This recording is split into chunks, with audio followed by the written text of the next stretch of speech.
ಬನ್ನಿ ಇವತ್ತು ನಾವೊಂದು ತುಂಬಾನೇ ಆಳವಾದ ಮತ್ತು ಕುತೂಹಲಕಾರಿಯಾದ ಧಾರ್ಮಿಕ ಪ್ರಶ್ನೆಯ ಬಗ್ಗೆ ತಿಳಿದುಕೊಳ್ಳೋಣ.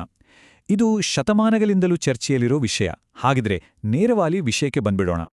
ಇಲ್ಲಿ ನಾವು ಅರ್ಥ ಮಾಡ್ಕೊಳ್ಬೇಕಾದ್ದು ಮರಣಾನಂತರದ ಜೀವನದ ಬಗ್ಗೆ, ಅದರಲ್ಲೂ ಮೊದಲ ಪುನರುತ್ಥಾನ ಅಂದ್ರೆ ಏನು ಮತ್ತು ಆ ಸ್ಥಿತಿಯನ್ನ ತಲುಪಿದವರ ಸ್ಥಾನಮಾನ ಎಂಥದ್ದು ಅನ್ನೋ ಒಂದು ಗಹನವಾದ ಪ್ರಶ್ನೆಯನ್ನ ಈ ವಿಶ್ಲೇಷಣೆ ಚರ್ಚಿಸುತ್ತೆ. ಅಷ್ಟಕ್ಕೂ ಅವರ ಸ್ಥಾನ ಏನು? ಸರಿ, ಯಾವುದೇ ಒಂದು ಚರ್ಚೆ ಶುರು ಮಾಡೋಕ್ಕೂ ಮುಂಚೆ ಕೆಲವು ಮೂಲಭೂತ ವಿಷಯಗಳನ್ನು ನಾವು ಒಪ್ಕೊಳ್ಬೇಕಾಗತ್ತೆ ಅಲ್ವಾ? ಈ ವಾದದ ಎರಡೂ ಕಡೆಯವರು ಒಪ್ಕೊಳ್ಳುವ ಕೆಲವು ಅಂಶಗಳಿವೆ. ಅದೇ ನಮ್ಮ ಇವತ್ತಿನ ಮಾತುಕತೆಯ ಅಡಿಪಾಯ. ಒಂದು ವಿಷಯ ಸ್ಪಷ್ಟವಾಗಿರ್ಲಿ, ಈ ಇಡೀ ಚರ್ಚೆಯ ಸಂದರ್ಭದಲ್ಲಿ ಧರ್ಮಗ್ರಂಥದಲ್ಲಿ ಎಲ್ಲೇ ಬಿಳಿ ನಿಲುವಂಗಿ ಅಥವಾ ನಯವಾದ ನಾರುಮಡಿ ಅನ್ನೋ ಪದಗಳು ಬಂದರೂ ಅದು ಪುನರುತ್ಥಾನದ ನಂತರ ಹುತಾತ್ಮರಿಗೆ ಸಿಗುವ ಆ ಆಧ್ಯಾತ್ಮಿಕ ದೇಹವನ್ನೇ ಕುರಿಸುತ್ತೆ. ಸರಿ, ಈ 3 ಪಾಯಿಂಟ್ಸ್ ಮೇಲೆ ಎಲ್ಲರಿಗೂ ಒಮ್ಮತ ಇದೆ. ಹಾಗಾದ್ರೆ ಅಸ್ಲಿ ಚರ್ಚೆ ಶುರುವಾಗೋದೇ ಇಲ್ಲಿಂದ.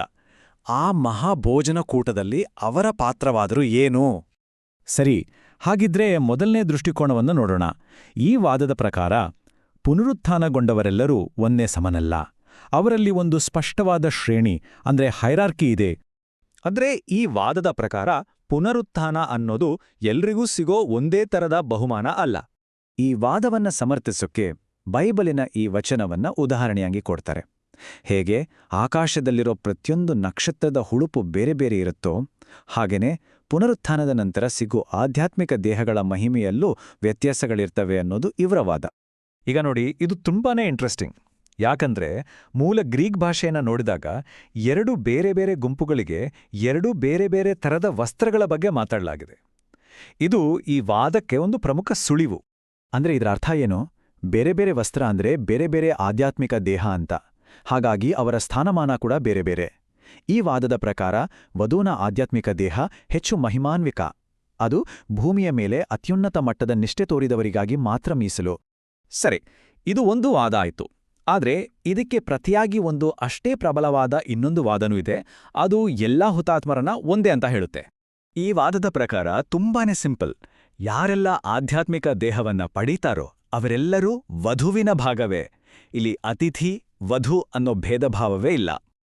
ಇವರ ವಾದಕ್ಕೆ ಆಧಾರ ಏನು ಗೊತ್ತಾ? ಸ್ಥಳ. ಮಹಾಸಮೂಹ ಇರೋದು ದೇವರ ಸಿಂಹಾಸನದ ಮುಂದೆ, ಅಂದ್ರೆ ಹೊಸ ಯೆರೂಶಲೇಮಿನಲ್ಲಿ. ಆ ಹೊಸ ಯೆರೂಶಲೇಮನ್ನೇ ವಧು ಅಂತ ಕರೆದಿರೋದ್ರಿಂದ ಅಲ್ಲಿರೋರೆಲ್ಲರೂ ವಧುವಿನ ಭಾಗವೇ ಆಗಿರ್ಬೇಕು ಅಲ್ವಾ? ಹಾಗಿದ್ರೆ ಬಟ್ಟೆಯ ಬಗ್ಗೆ ಹೇಳಿರೋ ಬೇರೆ ಬೇರೆ ವಿವರಣೆಗಳ ಕತೆ ಏನು? ಈ ವಾದದ ಪ್ರಕಾರ ಅದೆಲ್ಲ ಒಂದೇ ಆಧ್ಯಾತ್ಮಿಕ ದೇಹವನ್ನ ವರ್ಣಿಸಕ್ಕೆ ಬಳಸಿದ ಬೇರೆ ಬೇರೆ ರೂಪಕಗಳು ಅಷ್ಟೇ.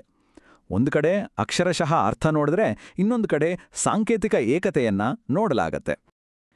ಈ ವಾದದ ತಿರುಳು ಇಷ್ಟೇ. ಎಲ್ಲ ಹುತಾತ್ಮರಿಗೂ ಸಿಗೋ ಆಧ್ಯಾತ್ಮಿಕ ದೇಹ ಒಂದೇ. ಆದ್ರೆ ಅವರು ಭೂಮಿ ಮೇಲೆ ತೋರಿಸಿದ ನಿಷ್ಠೆಗೆ ತಕ್ಕಂತೆ ಅವರ ಮಹಿಮೆ ಅಥವಾ ಗೌರವದಲ್ಲಿ ವ್ಯತ್ಯಾಸ ಇರಬಹುದು. ಆದ್ರೆ ಆ ವ್ಯತ್ಯಾಸ ಶಾಶ್ವತ ಅಲ್ಲ, ಅದು ತಾತ್ಕಾಲಿಕ. ಹಾಗಿದ್ರೆ ಈ ಎರಡೂ ವಾದಗಳನ್ನ ನೋಡಿದ್ವಿ. ಇವೆರಡರ ನಡುವಿನ ಮುಖ್ಯವಾದ ವ್ಯತ್ಯಾಸವಾದ್ರೂ ಏನು? ಎಲ್ಲಿ ಇವೆರಡೂ ದಾರಿಗಳು ಬೇರೆಯಾಗುತ್ತೆ ಅಂತ ನೋಡೋಣ. ಸಿಂಪಲ್ ಆಗಿ ಹೇಳೋದಾದ್ರೆ, ಮೊದಲನೇ ವಾದದ ಪ್ರಕಾರ ವಸ್ತ್ರ ಅನ್ನೋ ಪದಕ್ಕೆ ಬೇರೆ ಬೇರೆ ಅರ್ಥಗಳಿರೋದ್ರಿಂದ ಸ್ಥಾನಮಾನದಲ್ಲೂ ವ್ಯತ್ಯಾಸ ಇದೆ. ಅಂದ್ರೆ ವಧು ಮತ್ತು ಅತಿಥಿ ಬೇರೆ ಬೇರೆ. ಆದ್ರೆ ಎರಡನೇ ವಾದದ ಪ್ರಕಾರ ಹೊಸ ಯೆರೂಸಲೇಮಿನಲ್ಲಿರೋರೆಲ್ಲರೂ ವಧುವೆ. ವಸ್ತ್ರದ ಬಗ್ಗೆ ಇರೋ ವಿವರಣೆಗಳು ಕೇವಲ ಸಾಂಕೇತಿಕ. ನೋಡಿ, ಇದಕ್ಕೊಂದು ಸುಲಭದ ಉತ್ತರ ಇಲ್ಲ.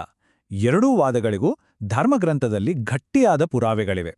ಇದು ಅಂತ್ಯಕಾಲದ ಬಗೆಗಿನ ಗ್ರಂಥಗಳು ಎಷ್ಟು ಆಳವಾಗಿವೆ ಮತ್ತು ಎಷ್ಟು ಸಂಕೀರ್ಣವಾಗಿವೆ ಅನ್ನೋದಕ್ಕೆ ಒಂದು ಒಳ್ಳೆ ಉದಾಹರಣೆ. ಹಾಗಿದ್ರೆ ಕೊನೆಯದಾಗಿ ಉಳಿಯೋ ಪ್ರಶ್ನೆ ಇದು: ಪುನರುತ್ಥಾನ ಅನ್ನೋದು ಎಲ್ಲರಿಗೂ ಒಂದೇ ರೀತಿಯ ಆಧ್ಯಾತ್ಮಿಕ ದೇಹವನ್ನ ಕೊಡ್ತಾ, ಅಥವಾ ಭೂಮಿಯ ಮೇಲಿನ ಭಕ್ತಿಯ ಆಧಾರದ ಮೇಲೆ ಒಂದು ಶಾಶ್ವತವಾದ ಶ್ರೇಣಿಯನ್ನ ಸೃಷ್ಟಿಸುತ್ತಾ? ಬಹುಮಾನ ಮತ್ತು ಶಾಶ್ವತತೆಯ ಸ್ವರೂಪದ ಬಗ್ಗೆ ಯೋಚಿಸಬೇಕಾದ ವಿಷಯ ಅಲ್ವಾ?